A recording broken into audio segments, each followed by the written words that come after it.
Nope. Team Liquid still, it would seem, prioritizing that counter pick, or at least a later draft pick. Maybe once again to set Morgan up has really paid off for them, as you see some bans targeted his way. Maybe heralding a Jace option from T1. That's exactly what I was thinking. That's exactly, and the immediate response. You cannot have that champion. You're like, okay, no thanks. So what is left on the table? Of course, in patches past, Varus was often a very high priority pick, very high priority ban, but was hit pretty heavily in terms of his AD scaling ratios and some of that early attack speed he gets from killing minions. So not quite as, omnipresent as a top lane bully or potential flex pick. But T1 taking their time here. Lee Sin for Oner. Oner Lee Sin, okay. I mean, Jose, it's been Jose's best champion also, but Oner, of course, legendary Lee Sin player. What are we going to play into it? There's no Poppy, obviously, off the table from the previous game. Gonna have to go a different little bruiser here for Jose. See how spicy he wants to get. I remember in 2024 when he played for Estral, he was playing, I think, Viego into Oner's Lee Sin, and it did work out somewhat well early on. Instead, we're going for a little engage on the bottom side. Yeah, if you have Neeko, Nocturne's always really good to make sure the engages are really powerful. There you go.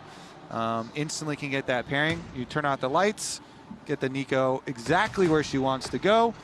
And that's going to be telling the exact comp here that we're going to run. So what kind of counter engage are we going to get? And I do really like Team Liquid putting themselves in a position to be the proactive party. In the previous game, they had the more reactive composition, really couldn't make it work. This time around, they have all the tools to kick fights off on their terms. But T1 opting for a lot of just early powerhouses, right? Lee Sin, ever since the buffs, has still just been, classic Lee Sin. Can't really be that massive playmaking threat. And Renekton on the top side, blind for Doran. Has been struggling in the lane, but Renekton, as always, still can be this big lane bully, this big threat. Yeah, and it's a great blind pick, and it's also great to take it away from Morgan. As you said, Morgan's already been performing really well, and if he gets his Renekton, that could be further pain for Doran. So T1 gonna play pretty safe so far. Is Faker gonna? No, okay, yeah. Okay. It's been mostly just the Lissandra into the Ahri, so we go with the Annie for the engage straight up. And I kind of like this choice into the Nocturne Neeko, recognizing that no matter what you do in this game, there will probably be moments where you're going to get one shot. So picking a champion who can do one rotation, flash in, get that ult, and that's more than enough to win a team fight instead of something that's going to need more time. I mean, QUID could do the Ahri into the Annie, but that's not a good matchup. So he's going to go Galio combination here with the Nocturne Neeko. All right, full-on dive combo. Wombo from Team Liquid. What is the angle now for AD carry for top lane? It's a tough one to figure out, because remember, again, as much as we like to look at the compositions from the big picture, the lane matches are important. Because anything that with extra dashes that would be able to escape your Galio Nocturne Neeko composition, maybe take away some mobility AD carries. Lulu, the immediate limit. Don't want to deal with the wild growth, the potential to disrupt a lot of these dives, as well as just Lulu being such an obnoxious laner to play against. And again, in this third draft, taking a lot more time on these picks and bans, really trying to solve the puzzle of Team Liquid's dive composition. Okay, Vayne. Yeah, they don't want the counter pick on top side. Try and protect the Renekton a little bit here, especially because if you're running Nocturne, Galio, Neeko, strong side lane, Vayne could get out of control. Definitely could. Don't want to give away any free laning advantages, especially in a lane that has already been struggling to match in the 1v1. Zaahen, not a surprising ban to see. Again, just the relative safety. Instead of banning the Rakan, of course, to try to stop the duo, just banning the champion who can get out of all damage for a couple of seconds. Yeah, those counter-engaged champions. Okay, meanwhile, the bottom lane has been quite the issue. Biggest topic here for the series so far. And Peyz and Keria have one ban available to them if they really fear anything. Okay, Kaisa, the choice. The dive AD carry. Yeah, you don't want to give an AD carry that can just easily get into position. Kaisa has some pretty tough lane matchups, but maybe T1 isn't looking into picking something up like the Quirky up here or yeah, just anything else. Comp thematic ban here. All right, Yeon. What do we feel safe with, like Jhin or something like that? Varus. The Varus flex. still, even with the nerfs. Okay. So giving the option to potentially flex here. Again, we're going to keep repeating it. Varus really heavily nerfed, limiting kind of the lethality Varus that we'd see in bottom lane, as well as some of the early oppressive power of the top lane Varus. His W on hit damage at level 1 cut in half, a skill that you really don't take extra points early in. So much less oppressive is wow. Wow! There is nothing funnier in the world to me than getting ready to cast a T1 game to talk about Keria and this man picking Yuumi. we talk about the Peyz, we talk about the Camille's, we talk about literally the Renatas, any playmaker in the game. And it makes sense. I get what they want to do here. They want to weather the storm. They want that hyper carry. But it's funny because it's the support with the literal best hands in the world. Yes. On the champion. The least hand-intensive champion in the world. The least hands. So it is good though. It's a goodie. It's an oldie but goodie there, Drakos, with the Zeri Yuumi. Team Liquid, they try to kind of cut a little bit of this by banning the Lulu. But they're just going to switch it up there and add in the Yuumi instead. And Morgan's going to go on to his Zaahen here. So he has had some pretty good Zaahen games. And he's been doing quite well for this series. So maybe that's the angle. You've got Nocturne Galio for your mid and jungle to try and play to your side lanes for Team Liquid. But in the end, you're going to have to deal with Peyz on a hyper carry with a Yuumi on him. And credit to T1, they recognize this so early on, but Peyz is a demon. And this composition really is just set up to help him succeed in the later stages of the game. T1 certainly a lot of early to mid-game firepower. You have the Annie for playmaking, the Lee Sin, the Renekton on the top side. But as you get later in the game, you know, T1, no super reliable point-and-click CC. So if Peyz is playing well, it is going to be really tough to reliably lock this Zeri down, especially with his Yuumi lashed to his back. Early on, I imagine it'll still be quite difficult. But later stage, oof. All right, game number 3. Must win here for Team Liquid. They want to keep their hopes in this series alive. And T1 looking at wrapping up the very first series of MSI themselves. Wrapping up feels the appropriate. It does sometimes feel like T1 in these early series, reminding us that they could have made this an email. They could have just said, we're going to win. Hey, man, that. It was fun. Game 2 was really fun. It was fun. really close. They made me believe. I believed too, Kobe. I was like, maybe we are here for 5 games. Maybe we are here for Silver Scrapes. And that belief has faded for a moment, as I imagine it has for a number of NA fans. But if they have another strong early game, QUID can find another lead or maybe set up someone else to do it on the Galio. Could be a really good spot. Early stages here. Peyz and Keria are already running them out of the lane, making them chug their potions very early. Meanwhile, Jose as well trying to fight Oner out and split it again. Hoping to steal away. Umbral Blades, the passive for Nocturne, does make it easy for him to take away multiple camps at the same time, but Faker now wandering over. Camp battle here is both sides fighting, and now it's Josedeodo who's in trouble. Stun already stacked for Faker. Is just going to be forced to flash away. Flash, follow. Oner wants to keep this fight going. He's getting a little bit lower, but that's Josedeodo down, tick over to level 2. He's got the Q, and now he can finish the job. QUID dead as well. It's a disaster. The lane phase didn't even start, and there's already 2 members in body bags. Oh, the North American fans are looking at an early bedtime now, Draco. Holy, we go for the Raptor flip here. And Faker had the inside route to come over first for quite a while on the Annie. And they still decide to force it there for Jose on Raptors.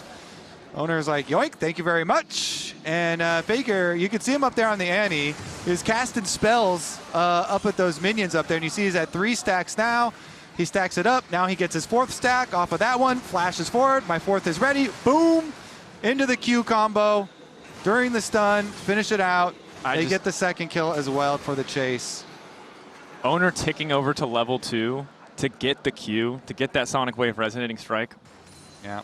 Gosh, I mean, it just makes all the difference in the world. There's nothing you can do with that kind of level discrepancy early on. Is Faker and QUID still trading blows, but QUID throwing that Q a little bit far, and Faker not afraid to just step up and have assert dominance here in this mid lane matchup. 1,000 goals lead, 2 minutes and 30 seconds in. It's not over, but this is definitely pretty close to the worst possible start. And unfortunately, for the TL fans, we are going to sit in this moment for a little bit longer, and we'll keep you guys up to date as we have more information on what the pause is about. Yeah, I wasn't ready. Let's restart. I wasn't ready. We're all just going to pretend we didn't see that. We're going to restart. Okay, so jungle obviously going to be heavily impacted there because his own Raptors were stolen away as well in the aftermath. Oner immediately crossed over, took Raptors too. And then mid lane was getting pretty hard there because Faker had the health lead and was just going to keep stacking up his stun once again off minions again. And so CoreJJ had to, on his reset, exit out down towards mid. Oner feeling probably very confident at the moment. Yeah, it's a good look. And I think stealing camps away from any jungler early on, getting that kind of advantage against any jungler feels good. But against Nocturne, it's especially punishing, right? Yeah. Nocturne can be a big duelist threat early, but you just mostly don't have to fight him. He doesn't have a big dash. He doesn't have a way to get on top of you. So it's all often about farming for that level 6, and that's just been slowed down so significantly. Whereas an empowered Lee Sin, a Lee Sin who gets early kills, is terrifying across the entire early to mid game. Morgan, though, once again, maybe hoping to be the difference maker. W flash, forcing the flash out from Doran as well. Well played by Morgan. I mean, Morgan this whole series has been performing here, and it has been very much in isolation, too. Top lane truly has been the island that it's known for. So CoreJJ is actually just going to finish pushing the wave for QUID there, but, I mean, it's still going to be a substantial deficit in mid lane as well. It's not just the fact that the extra kill went over to Oner, and he's got the money there to give the lead over jungle, but also the CS difference that QUID suffered because of this. The one thing that they could try to do to make up for it is that QUID has flash advantage over Faker, so you can flash right onto him and then try and go for a taunt play to set someone up if your jungle or support is at a roam time or something like that, but that's might be wishful thinking. Especially when Josedeodo doesn't have that flash himself, right? Doesn't have that way to get in, as we see Oner poking his head into the mid lane, just knowing that they could respawn. Yeah, force this out, and there's not really going to be a good response. Don't know if he has perfect information on Josedeodo, but knows he's just more powerful. The mid lane 2v2 here. Mid jungle so strong for T1. Yes, sir, and that is going to continue. This is interesting. We got a reset from Jose, so they're going to fight over these Krugs. Oner still level 4. Josedeodo has blue buff advantage. Oner wisely waiting out the AD steroid that comes in from Nocturne. Doran waiting off to the side, gets the Krugs, looking to hop over the wall. Team Liquid just have to walk away. They don't have a flash to follow. Morgan doesn't have a flash, so the mobility that Oner brings to the table is just unanswerable. Yeah, and he slaps most of the small Krugs too. Those things have a lot of the gold in them. He got the smart on the big one, gets the small ones too. He got the gold, he got the XP.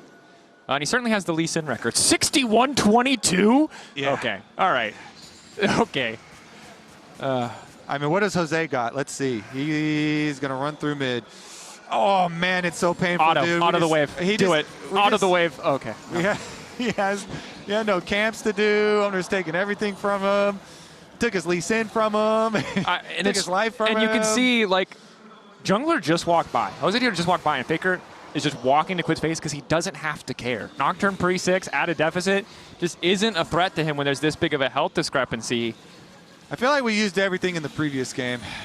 And then this game, it feels like everybody's out of breath. Let's be clear. If anyone on the planet says they would have the mental fortitude to come in 100% form after that last game, you're a liar. That's a hard one to lose. And so for TL, after that early level 1, 6-4, bro. We have to hope for the bounce back. We have to hope for the bounce back. Level 6 to level 4, come on. Uh-oh. Lee Sin coming from behind. Peyz looking for the setup. Oner locked down for a moment, gets the kick across. Core's going to live. Now still firing back with a little bit of damage. Q going to go through. Peyz forced to flash away. You can see the Varus still pretty powerful in those trades, even after the nerfs, but unfortunately, bot lane, not the name of the game for the first time in this series. You know, it is favored, we expect, for Yeon core early on. However, it just doesn't matter because the rest of the map is struggling so much that it's just giving Peyz and Keria a lot of space that they maybe didn't expect to have. Yeah, mid jungle's been the focus, but you're right. As far as the Varus and Neeko still getting their CS lead on bottom side. It's just that with your jungle having the 2-level lead and access to the ult is just insane. I mean, this jungle advantage, this jungle gap is incredible. Because it's easy to see the world where Team Liquid can get pushed early, can start forcing plays on the bottom side if they so choose, with the advantage that they should have in the 2v2, with how kind of underwhelming Yuumi can be in a lot of those dive scenarios. But once your mid-jungle falls behind, it's just so much space for Peyz. And now instead of losing dramatically, he's losing gracefully. He's just falling a little bit behind, and we know as a scaling threat, he can absolutely outmatch. Yeah, and the Zeri is going to be a focus later. So if the Nocturne is underfed, wait a second. Ulti there from Yeon. Big Block hit. up there. Good damage, and that's going to be the kill. Peyz overstepping Keria. Now going to find a cat on the side as Oner manages to go in for a little bit more. Oner taking down Yeon. CoreJJ hoping to get a little something back, but I don't think you're killing this Lee Sin. Oner. Keria strapped to his back. I don't even know if he needed that one. CoreJJ just trying to sidestep the Q. It does hit a minion, so he will walk away. Debating if he can go back in. Just a 1-for-1. Both 80 carries down. Nice playing into the wave there for Core, so he doesn't give another kill over to this Lee Sin. As you say, both 80 carries going down, but only one of the 80 carries got the last hit, and Yeon gets extra money paid into his pockets here, so no sums will be available on Peyz for the rest of the lane phase here. Let's take another look. Yeon just fights his way out of this. The sidestep there on the snare from CoreJJ, yeah, but Yeon is able to land the ult then because you're right against the wall. Nice and easy for him to land that, and then he is able to pop the stacks and get his kill. Then Oner, of course, comes in, and Core plays to the wave to so that Oner's next Q does go into the minion. Yep, and good patience from Oner in that exchange to kind of take his time on that second Q onto Yeon, making sure that he can get in a position where Core could not body block. It is now T1 taking that momentum, shifting their focus to the top side of the map, willing to give up a couple plates, willing to give up a little bit more gold to maybe accelerate the pace of this game with a top side play, as Void Grub's already down 3-0 in the favor of T1. All right, here it comes. 4 people. Oner's coming too. Morgan in trouble. Can he stack his passive? Lock up there. Ulti across. CC immune for a brief moment, trying to turn it back. Deletes the wave. Oner now going in. Forced to dash back out, but that blinking health bar is so low. Keep your eyes on the Yuumi. Damage the Q. Oner, does he want to take it? Can't risk getting knocked up. The redive, it feels like it has to happen. Another Q. This time it's going wide. Where's Nocturne ult? Come on, get over there. The prowling projectile not there. Oh my goodness, Morgan lives. They protect Morgan. He's able to survive in the end. Just barely. The Nocturne had started coming over from mid lane, so they knew Jose was going to get into range to ult. And then Morgan will live this time around. He had to use the flash there though, because of Oner taking his Q in. And they kind of delay. It's a quick dash back. Good to survive. Does mean that Josedeodo also picks up a bit more money in the mid lane, but the top side of the map is bleeding gold. Continues to, at least in mid jungle. Morgan doing a good job of holding his own, but you've seen, even if you're doing well in the 1v1, once you fall behind in mid or jungle, you're going to see a lot more people in your lane than you maybe bargained for. Morgan adjusting his lane assignment to pick up mid. It's QUID just now going to be able to get the recall.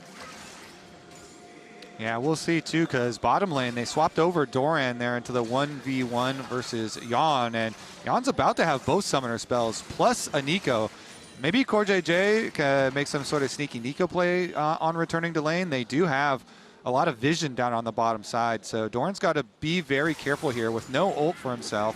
Yeah, no ulti. Jose, or Neeko there, excuse me, right into vision. Kill would be ideal, forcing a flash would be good, but you can see Oner is still hovering. And they'd have to kill Doran incredibly quickly. They don't want the counterpunch to come through. So instead, just continuing the work that they started earlier when T1 opted to swap their bottom lane to the top side of the map, chipping away at the plates. TL can continue to keep Jose's whereabouts unknown to T1 too.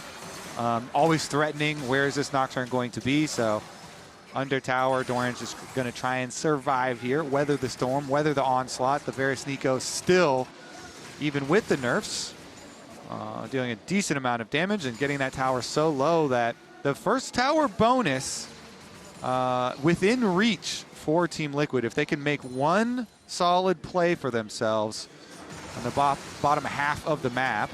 But they're losing the mid jungle so hard that mid's constantly getting priority, chunking down QUID. And then Oner has retained his 1,000 gold lead here in the individual matchup, and that has resulted in a completed item, a full Sundered Sky, which makes him very strong in all these skirmishes. Now, finally, though, Jose does get his Hexplate done. That's going to be big, especially before we see that ultimate come out. as you mentioned, the path to T1 or to TL, excuse me, making a play is very clear, but it's just so hard to get that set up when you're not able to get pushed in your lanes first. It's really only top lane where they're able to contest. And Doran, now that he has a bit more healing reduction, is feeling a lot better in that 1v1. We'll see if he can get the first item completion as they're effectively neck and neck after that topside focus from T1. And Doran had to suffer a bit. CoreJJ looking for the play, gets the flash out. Might have mistracked the summoner, thought they had an angle there, but that is the paranoia down. Oner staying, keeping his focus on this objective. Faker waiting off to the side, does not have access to ulti, crucially. But Team Liquid don't want to walk up and fight this. They have Galio. Are they QUID coming in from behind. Gonna go for the 50-50. Oner once again takes it. Ulti from Yeon does not connect. Forced to back off. Oof. Very close, just looking for the flip there, trying to get in a range of the smite, and Oner's able to land it again. Oner's smites have been very good. That they have. This series as well. So T1 secure it, Dragon number 2 for themselves, and they keep on building towards the Dragon Soul. Frustrating for Team Liquid too, because they certainly had the tools, they had the cooldowns, but weren't quite all on the same page. Didn't want to risk going any further after Oner did flash backwards. Again, Oner's really strong, so I understand why Josedeodo wouldn't want to be locked in a 1v1 there. Meanwhile, Peyz, the one thing for T1, they do need to get more money into Peyz, more damage. I mean, he's eventually going to get there, and he has the safety of his own cleanse, plus Mikhail's on Keria for later, but definitely needs a bit more to keep the income up, keep the damage coming for him for later, so that he can take over later on. And meanwhile, Oner doing a very good job in keeping the vision control here to allow more safety for these lanes. Yeah, and really rapidly reassigning lanes just to make sure that Peyz does have some space to farm, recognizing he's one of the weakest people on the map right now as CoreJJ is in trouble. Yeon coming over the wall. Kickback from Oner is there. Oof. Trade of cooldowns. Paranoia coming out. So let's play on the top side. Josedeodo debating if he can follow. We got plays in multiple places, both top lane and in the bottom lane. Faker manages to escape on the top side play and the bot lane play. The kick from Oner is enough for the disengage. Is again, the main benefactor here anytime we see these plays go bloodless is just Peyz. Gets the time, gets the space. Pushing in on mid, turret play money here for him. Oner's taking away the jungle the entire time too to keep his lead up, keep his advantage up. Meanwhile, on the top side, they didn't want to full send after Faker used his flash down the river. So they don't end up actually following there. And so TL doesn't really even have any kind of answer after the incursion from T1. And just look at all the extra vision here laid up through this jungle area that T1 are able to leave behind and make these consecutive plays very confident from them. Of course, Doran's always getting the short end of the stick. The last time around when they had to swap over, you know, he's like, all right, fine. You know, I'm the one going into the Varus.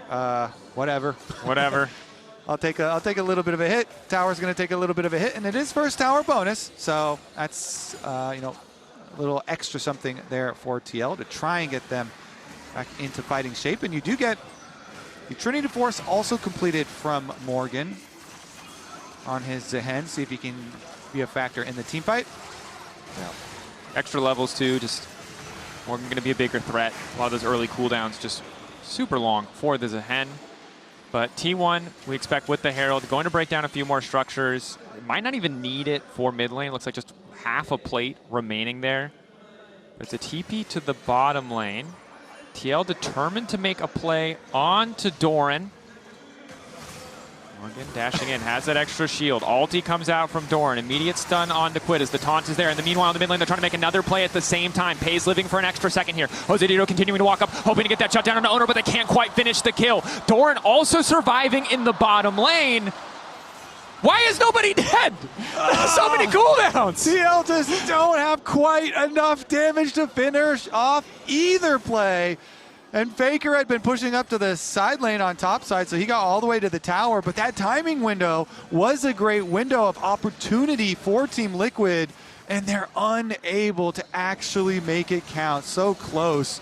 I mean, Peyz no flash and no cleanse. Keria used both summoner spells as well, but not being able to get that shutdown on Oner, oh man, that would have been so juicy for TL to get that shutdown. But they're unable to get it. We'll have to see. Dragon is the big objective to look at next. It would be soul point for T1. It would be the first for TL in this game. 2 items for Yeon.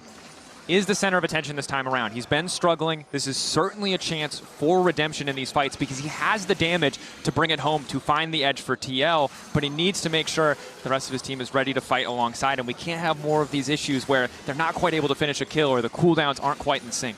Especially because Peyz, as we said, no summoner spells for either member of the T1 bottom lane here to keep him alive, to keep him protected. No exhaust from Keria, no heal from Keria either, so they definitely, it will be TL's best shot to try and kill off this Zeri. See if they could actually do it though next time. Oner's up to his 2-item power spike with his cleaver done as well. Important to note that the gold difference between Yeon and Peyz has also just been dwindling. Peyz free farming so much, getting closer and closer there, and after the initial gold influx from those plates, Peyz has been able to get a few back for himself. Nice poke onto him. Okay. Another tower here goes down to the T1 split push as TL are fully grouped up around this dragon. They want to send everything here. Desperate to force the 5v5. Yeah, Eyes on Faker and his ultimate. Herald going into the mid lane. They're just going to let it charge. Force a response. Man advantage for T1. They're going to be late on the rotation. Who's going to get the 50-50? Josedeodo ready to get in the midst of the pit, but once again it is Oner. Flash forward from Core. Manages to find 3. Immediate lockup onto Faker, but he flashes back. Gets his cooldowns down. The McHale's coming through to keep him alive, to keep him standing, but Morgan will get the job done. The death ball of TL. Losing the Drake, but taking the fight. Yeah, it was like 82 or something health left on that dragon. Oner gets another dragon smite which is used, but they now smite. The smite? Do they want to chase? Yeon is too low. This is a disaster. Peyz getting a kill. The taunt there, TL. We'll get 1 in return, get 2 as Keria's got nowhere left to run. A good smite, but Yeon still dropping down. Double kill though for QUID. They get them both and they buy more time. Morgan's gonna be able to push this tower on the bottom side, so a lot of gold to TL. Let's take a look though. This dragon, it's so close on the smite. Oner's been insane with these. He is Lee Sin this time around, so let's see about the Q combo. Does it pretty early, and yeah, very close there, down to 82. Again, Oner very steady with his, but Core with the big engage and sets up the full combo. Neeko into Galio coming down on the other side, and Jose with the full send onto Faker. So yeah, even though they didn't dive the Zeri Yuumi with no sums, then they come over afterwards. Everybody's speaking. Yeon is a little bit too far as he's kind of They were a little too excited. You saw the smite into immediate backup. Yeah, and Peyz and Keria recognize, all right, we're just going to have to try and fight instead of run. So they get the 1 kill for themselves, but as the rest of the members of TL still wrapping around, they do get the extra kills there. It's just that with T1 here, staring down such an early Dragon Soul on the next one, and Oner's ability to smite these, and especially with Lee Sin, who's so mobile and does have Q damage to work with as well. Also, just Cloud Soul Zeri gliding on your team is a literal nightmare. True. All right, now Morgan. Let's see if Morgan is under attack here. Oner on the bottom side of the map. And Morgan again has done quite well for himself, but this time around actually has Nocturne in his back pocket, so they can just hold, continue to farm, as even though T1 clear out the vision, they're fine. Core on the way as well. Yeon doing what he can just to hold the mid wave. 2.5 items for him, 2 items now for Peyz. The mid lane discrepancy has effectively been evened out. Mandate going to be the choice for QUID. That affects 3 out of 4 of his abilities, so pretty high value, giving that ability haste onto immobilizing spells. Yeah, it's great for Galio. Yeah, for sure, especially after the buffs that they gave it. See if they can pull off another one of those team fights there for TL though. They got a good wombo combo in the previous one from CoreJJ, and he's already passed 50% back on that flash. Oner spotted out, but TL don't want a full send here. Yeah, thank you, production. Highlighting the differences for Imperial Mandate. These, of course, the buffs, if you, for some reason, missed the rework. It's no longer the Nami item. It's now the CC Mage item. And like all support items that get reworked, some other lane is abusing it. Yeah, I mean, you're still going to be a little squishy, but you do some really nice damage amp, and the ability haste is very good for Galio, applying to the 3 abilities, including ultimate. So very, very nice for him. Let's see if they can pull off that combo again, though. Peyz has been right back on the map, farms up to his second item as well, so And with the Zeri against this comp, it does feel a little bit like the Kassadin meme, right? It's not level 16. It's probably more 3.5 items, but it does feel like TL are playing on the clock. Certainly they can win in late game scenarios, but killing Peyz with this composition is just going to be so incredibly difficult if he just skates over the wall and walks away from you. Yeah, we'll see. If Core has Flash, then maybe, but Peyz has Cleanse, and they have the Mikhails, of course, on Keria. So he's got 2 ways to try and like break combos that TL are going to go for onto him in the last fight. That being said, though, TL just went straight front. Yep. You know, they got 3 members and just killed the members that they did get in the combo. While Jose kind of like pushed Faker out, so he's using the Nocturne ultimate back onto him, onto the other side. They're definitely feeling comfortable in this one if they can fight on their terms, if they get that initial CC. Peyz not enough of a backline threat to balance out a 3-man engage from Core. Josedeodo playing with a bit more confidence, continuing to walk up. Mid wave pushed in favor of T1, bot wave in favor of Team Liquid. The prowling projectile continues to just fish for a bit of CC. T1 again with that mid lane tower downer in such a nice position. They can just keep pushing mid wave rather than being forced into this Dragon Dance. Flash forward from Faker looking to lock up Yeon. The stun still does connect. But it's a flash for flash trade. And QUID was scouted on his attempt on the flank here by Oner. Again, kind of squishy. Ulti now coming in, looking to lock down Faker. Stop from getting anything else. Excellent spell shield means Faker will fall. Backside it's Doran in the midst of the fight. QUID just barely able to escape. Yeon able to finish off the kill, but now they're in trouble. Peyz is here, as is Doran. Another kill going over to Peyz. QUID not where he needed to be.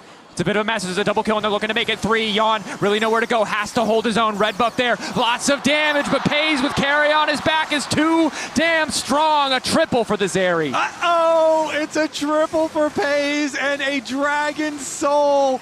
Wait a second. Is there a miracle here? Maybe Core or something? They need a miracle. There's no fake jungler. There's no smite for either team. Morgan hoping to get something. Morgan dashing in, ulti, locks up Peyz, but the CC onto Morgan stops him from falling up. The pullback is there, the ulti! Morgan holding the line, will not let the dragon fall. Don't risk the 50-50, just let it reset, just let it reset. Oh, but the TPs, you can't just let it reset. Oh no, Team Liquid. Wait, Nocturne ult double maybe? TP, Nocturne ult in 8 seconds. No jungler here for T1 yet. Oner sprinting in, Nocturne racing in, Josedeodo hoping. One more smite steal to see who will get the soul. 2K, but Oner is here first. Can they get it? The soul to T1. The kickback is good on the QUID. The turn back though from Josedeodo means he should at least be able to get one. The flash over the wall just to secure the kill.